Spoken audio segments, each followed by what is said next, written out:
Hi, I'm Carlin. And I'm Elaine. We're sisters. What can we tell you about us? We're in our 30s. We're biracial, both single. Sometimes dating. No kids. I live in LA and work in the tech, media, and entertainment industries. I live in DC and am an attorney. And we both are deeply curious about the world around us. Welcome to our podcast, Related. We're here to talk about the things that matter to us as well as the people in our lives. This is a podcast about how we relate to each other, both as sisters who have grown up together. And also how we relate to the world, people, and ideas that affect all of us. Join us as we talk, explore, disagree, find common ground. Both between ourselves and hopefully also with others.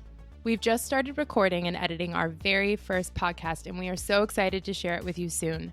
But in the meantime, the U.S. presidential election happened a couple of weeks ago, and we had some thoughts. Please note, this is not a political podcast. There are enough of those. But we do want to talk through moments and themes that shape who we are as people.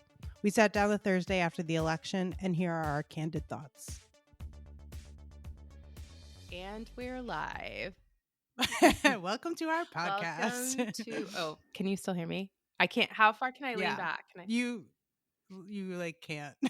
Okay, that's all right. Yeah. I'm sitting so that I'm leaning forward no matter what, but we'll see what happens. Okay. I've been having some like sciatic pain in my back. I know. Ever since that herniated disc 5 years ago, my back has not been the same. Yeah. I just don't think my body was designed to sit, but I also don't think most humans were designed to sit.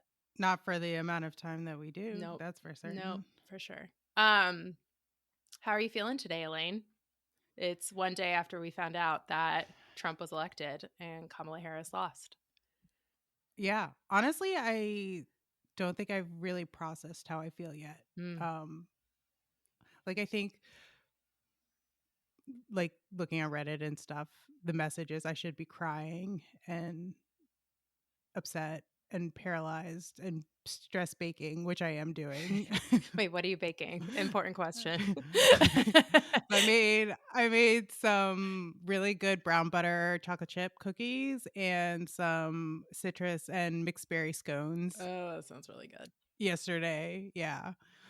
Which I sent off with Dad to Mom because I was like, I'm gonna do some more baking. So I'm definitely doing that part of the coping, but I'm not doing like the deep crying, which I feel like I'm supposed to be doing.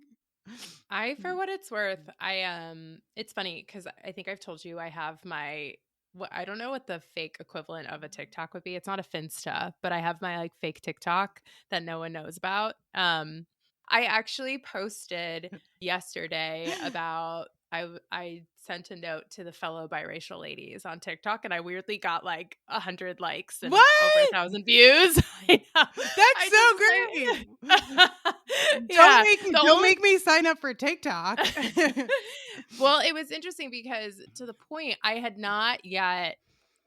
never actually consumed content on TikTok until yesterday, where I was really curious what other people were posting. Yeah. And I was like, gosh, TikTok is actually kind of cool because you just got glimpses into different people's reactions, and they were ranges from everything of people literally screaming to people crying to people rallying for action to people just being like, well, like onwards. But it was interesting. I was also thinking about my response, and I was not as surprised as I thought I would be. It's like we've gone through the trauma, so we're also going through the trauma again, maybe. And I think I'm feeling really curious.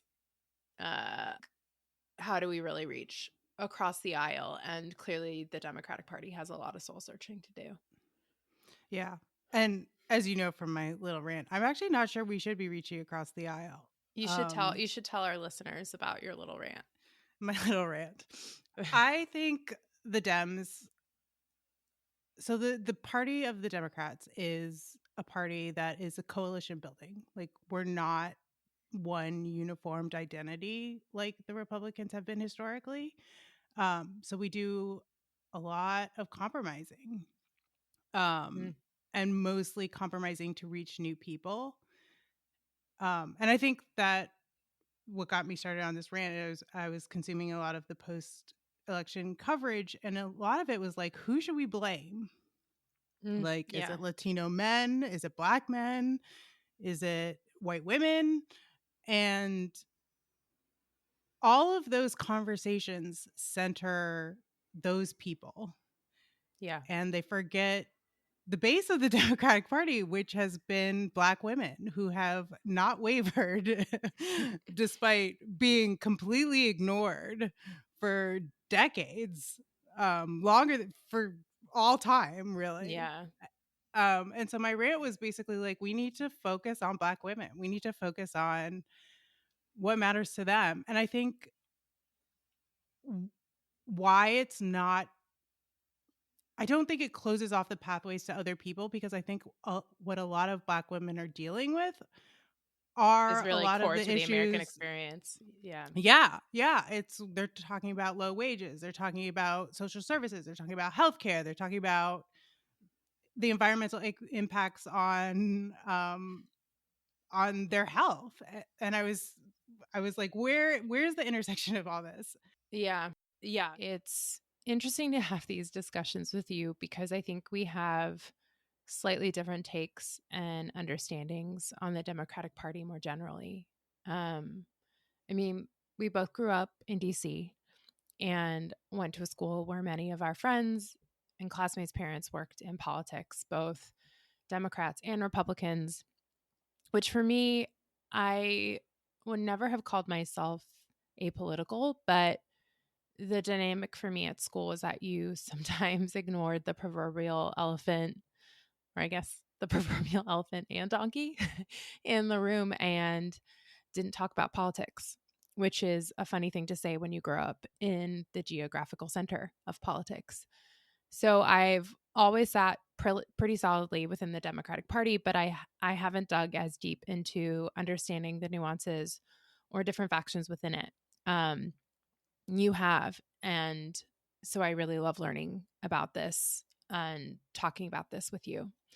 Um, but back to your point about Black women and bringing my sort of brand and marketing brain into this, I'm also so curious, who is the Democratic Party really trying to talk to?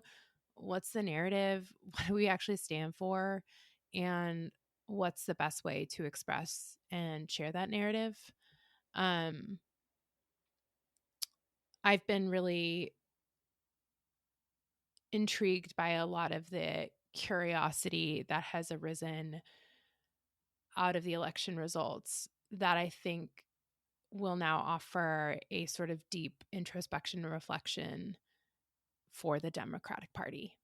No, and I think part of that is why I'm so interested in talking to Black women, because I don't think the Dems have a clear picture of who they're talking to.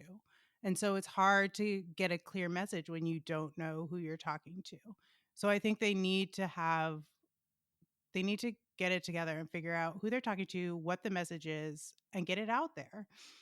Um, and they just haven't been good at that. Yep. Yeah.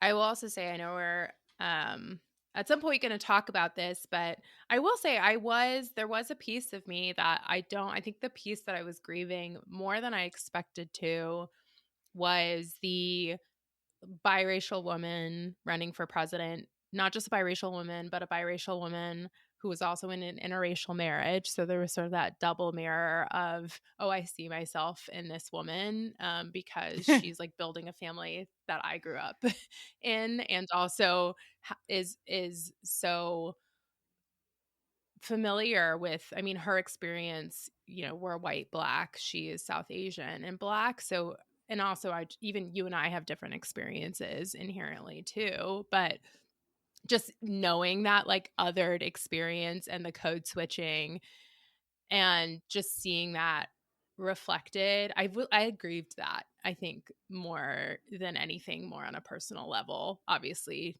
being like, oh my gosh, where is the country going and what do we need to do? But there was also the piece of, oh, I saw myself in this for a brief moment and now I don't. Yeah. Yeah. I think I have that too, but I think I have that less than you. Yeah. Um I didn't this goes back to 2016, but it's like in the primary. I voted for Hillary, but I didn't vote for Hillary in the primary, where a lot of women I know She's a Bernie gal, felt in that. case anyone was curious. I'm a Bernie gal, and I was also a Bernie gal in the 2020 primary, Yeah. which which Kamala was running in. Yeah. So even though I saw her and recognized that, and I think that's important, and I did feel that to some extent yesterday.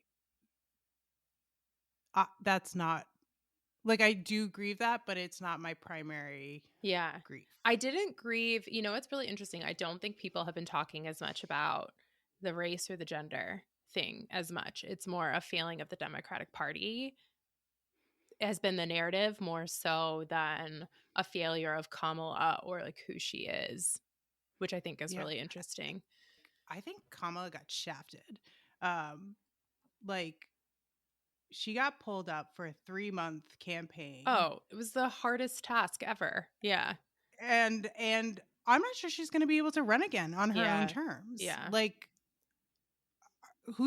like, are we going to put her up again? I don't think so. Not after such a No, devastating loss. and because she's clearly so tied to that administration. Yeah, which is just another case of women of color Uh, getting the short stick once again, yeah. Womp womp. and having to clean up after other people and then getting the short stick. I know. I know. On that note, On that note, if you enjoyed this taste of our conversations, we look forward to sharing more with you in the upcoming weeks. follow us now so that when our first proper episode premieres in a couple of weeks, you can be sure not to miss it. You can find us wherever you listen to your podcasts. See you next time, everyone. Go team. Go team.